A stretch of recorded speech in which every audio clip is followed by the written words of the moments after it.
കുമാരനാശാൻ്റെ ചിന്താവിഷ്ടയായ സീത എന്ന കാവ്യത്തിൽ ഉടജാന്തവാടിയിൽ അന്തർധാനത്തിൻ്റെ തലേദിവസം ഏകയായി ഇരിക്കുന്ന സീത തൻ്റെ പഴയകാല അനുഭവങ്ങളെ ഒന്നൊന്നായി ഓർക്കുകയാണ്. ശ്രീരാമാജ്ഞയാൽ വനാന്തർഭാഗത്ത് ഉപേക്ഷിക്കപ്പെട്ട സീതയെ മരത്തിനു മറഞ്ഞു നിന്ന് നോക്കുന്ന ലക്ഷ്മണൻ്റെ വിഷാദമൂകമായ ആ ചിത്രം സീതയുടെ മനസ്സിലൂടെ കടന്നു പോവുകയാണ്. അപ്പോഴാണ് പണ്ട് മാരീചൻ്റെ മായാശബ്ദം കേട്ട് രാമനെ രക്ഷിക്കാൻ പോകുന്നതിന് ലക്ഷ്മണനോട് സീത നിർബന്ധിക്കുന്നു. കാര്യം മനസ്സിലാക്കുക ലക്ഷ്മണൻ അതിന് തുനിയുന്നില്ല.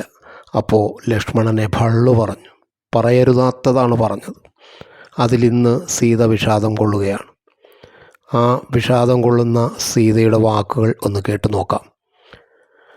കനിവാർന്നനുജ പൊറുക്ക ഞാൻ നിനയാതോതിയ കൊള്ളിവാക്കുകൾ അനിയന്ത്രിതമായി ചിലപ്പൊഴി മനമോടാത്ത കുമാർഗമില്ലടോ. സീതയുടെ ആ ദുഃഖം ആ വാക്കുകളിലൂടെ ക്ഷമാരൂപത്തിൽ കവി അവതരിപ്പിച്ചിരിക്കുകയാണ്.